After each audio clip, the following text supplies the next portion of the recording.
এখন শুনবেন আজকের গুরুত্বপূর্ণ খবরের শিরোনাম। ইসরায়েল যুদ্ধবিরতি লঙ্ঘন করলে হামলা চলবে, হুঁশিয়ারি ইহুতির। মাঝ আকাশে ভেঙে পড়ল মস্কের স্টারশিপ, বিমান চলাচল ব্যাহত। যুদ্ধবিরতির উদযাপনের মধ্যে গোলাবর্ষণ, ধ্বংসস্তূপের দিন শুরু গাজাবাসীর। দুর্নীতির মামলায় ইমরান খানের 14 ও স্ত্রীর বুশরার 7 বছরের কারাদণ্ড।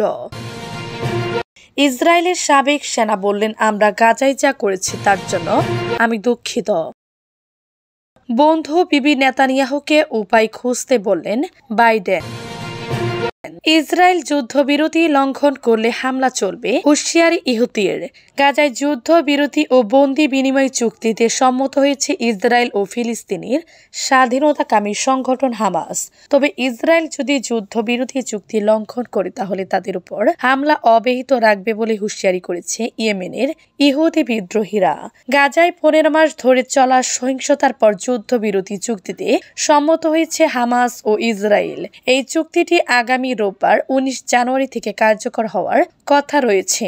যুদ্ধবিরতি চুক্তির প্রতিক্রিয়া ইরান সমর্থিত ইয়েমেনের ইহুদিদের নেতা আব্দুল মালিক আল ইহুদি বৃহস্পতিবার 16 জানুয়ারি বলেছেন, তার বাহিনী গাজায় 16 মাস ধরে চলমান যুদ্ধ শেষ করার লক্ষ্যে ইসরায়েল ও হামাসের মধ্যে হওয়া যুদ্ধবিরতি চুক্তি বাস্তবায়ন পর্যবেক্ষণ করবে। যদি তা লঙ্ঘিত হয় তবে তাদের হামলা। মাঝ আকাশে ভেঙে পড়ল মস্কের স্টারশিপ, বিমান চলাচল ব্যাহত। এক্সটের জায়ান্ট স্টারশিপ রকেটের সর্বশেষ পরীক্ষামূলক উৎক্ষেপণের কয়েক মিনিট পরে মাঝ আকাশে ভেঙে পড়েছে। ব্রাউন্সভিল থেকে উৎক্ষেপণের 8.5 মিনিট পর স্টারশিপের সঙ্গে যোগাযোগ বিচ্ছিন্ন হয়ে যায়। স্থানীয় সময় বৃহস্পতিবার এই পরীক্ষামূলক উৎক্ষেপণ করা হয়েছিল। ইলন মাস্কের কোম্পানির কর্মকর্তারা জানিয়েছেন, বৃহস্পতিবার তাদের রকেটের 7ম পরীক্ষামূলক উৎক্ষেপণ ছিল, কিন্তু ইঞ্জিনে কিছু গোলমাল হওয়ায় মহাকাশ যাত্রার সময় তা ভেঙে পড়ে। কিন্তু সুপার হেভি বুস্টারটি পরিকল্পনা অনুযায়ী তার লঞ্চ প্যাডে ফিরে আসতে সক্ষম হয়। আল জাজিরার প্রতিবেদনে বলা হয়েছে, মহাকাশযানের ধ্বংসসাপ শেষ পড়ার সম্ভাব্য এলাকার আশেপাশে বিমান চলাচল কিছু সময়ের জন্য স্থগিত এবং রুট পরিবর্তন করা হয় বলে মার্কিন ফেডারেল এভিয়েশন অ্যাডমিনিস্ট্রেশন FAA জানায়। যুদ্ধবিরতির উদযাপনের মধ্যে গোলাবর্ষণ, ধ্বংসস্তূপে দিন শুরু গাজাবাসীর। গাজা উপত্যকায় যুদ্ধবিরতি চুক্তির খবর জানাজানি হওয়ার পর সেখানে ব্যাপক আনন্দ উদযাপিত হলেও বৃহস্পতিবার ফিলিস্তিনি ভূখণ্ডের বাসিন্দারা ইসরায়েলের নতুন বিমান হামলার পর ধোঁয়া, ধ্বংসস্তূপ ও আরো মৃত্যুর মধ্যে দিন শুরু করে। গাজার বাসিন্দা সাইদ আল্লুস বলেন, আমরা যুদ্ধবিরতির অপেক্ষায় ছিলাম এবং খুশি হয়েছি। এটা ছিল 7 অক্টোবরের পরে সবচেয়ে খুশির রাত। নিজের চাচার মৃত্যুর কথা উল্লেখ করে তিনি আরো বলেন, হঠাৎ করে আমরা 40 জন নিহত হওয়ার খবর পেলাম। এলাকার পুরো আনন্দ দুঃখে পরিণত হলো, যেন কোনো ভূমিকম্প হয়েছে। এই বিমান হামলাগুলো হয় কাতার ও যুক্তরাষ্ট্রের ঘোষণা করা এক বঙ্গর যুদ্ধবিরতি চুক্তির পর, যা রবিবার থেকে কার্যকর হওয়ার কথা। AFP'র হামলার বিষয়ে মন্তব্য জানতে ইসরায়েলি সেনাবাহিনীর সঙ্গে যোগাযোগ করেছে। অন্যদিকে গাজার বেসামরিক সুরক্ষা সংস্থার মুখপাত্র মাহমুদ বাশাল AFP'কে জানান, যুদ্ধবিরতির ঘোষণার পর থেকে অন্তত 73 জন ইসরায়েলি বিমান হামলায় নিহত হয়েছে। নিহতদের মধ্যে 20 শিশু এবং 25 নারী রয়েছে। এছাড়া প্রায় 200 জন আহত হয়েছে। ভোর হওয়ার সঙ্গে সঙ্গে ধ্বংস হওয়া ভবনের অবশিষ্টাংশ পরীক্ষা ও ধ্বংসসাপ শেষ পরিষ্কার করতে ভিড় জমে যায় সেখানে। ক্র্যাঙ্ক কিটের টুকরা ও রুডের মধ্যে ব্যক্তিগত জিনিসপত্র ছড়িয়ে পড়েছিল। দুর্নীতির মামলায় ইমরান খানের 14 ও স্ত্রী বুশরার 7 বছরের কারাদণ্ড। আল কাদির ট্রাস্ট দুর্নীতি মামলায় পাকিস্তানের সাবেক প্রধানমন্ত্রী ইমরান খান ও তার স্ত্রী বুশরা বিবিকে দোষী সাব্যস্ত করা হয়েছে। 19 কোটি পাউন্ডের দুর্নীতি এ মামলায় ইমরানকে 14 ও বুশরাকে 7 বছরের কারাদণ্ড দিয়েছে দেশটির একটি আদালত। আদিয়ালা কারাগারে স্থাপিত অস্থায়ী আদালত কক্ষে বিচারপতি নাসির জাবেদ রানা আজ শুক্রবার এ রায় ঘোষণা করেন। এর আগে 3 বার রায় ঘোষণার তারিখ নির্ধারণ করে তা পিছানো হয়েছিল। এদিকে কারাদণ্ডের পাশাপাশি ইমরান ও বুশরাকে জরিমানা করেছেন আদালত। ইমরানকে 10 লাখ ও বুশরাকে 5 লাখ রুপি জরিমানা করা হয়েছে। জরিমানা অনাদায়ে ইমরানকে অতিরিক্ত 6 মাস ও বুশরাকে 3 মাস কারাগারে থাকতে হবে।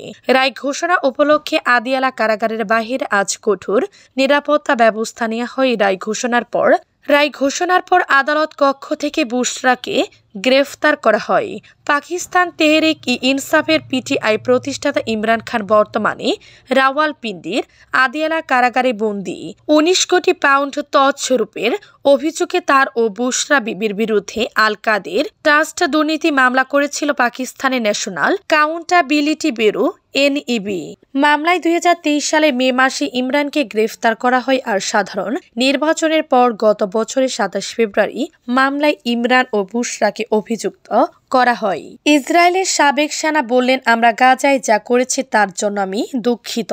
ফিলিস্তিনের গাজা উপত্যকায় ইসরায়েলি সেনাদের হাতে নিরস্ত্র এক ফিলিস্তিনি কিশোরের হত্যার দৃশ্যটি কিছুতেই ভুলতে পারছে না ইয়োতাম বিল্ক। তিনি ইসরায়েলি সেনাবাহিনীর কর্মকর্তা। বিল্কের তথ্য অনুসারে গাজা ইসরায়েল নিয়ন্ত্রিত বাফার জোনে অনুমোদিত ব্যক্তি প্রবেশ করলে তাকে গুলি করার নির্দেশ দেওয়া আছে। তিনি কমপক্ষে 12 জনকে এভাবে হত্যার শিকার হতে দেখেছেন।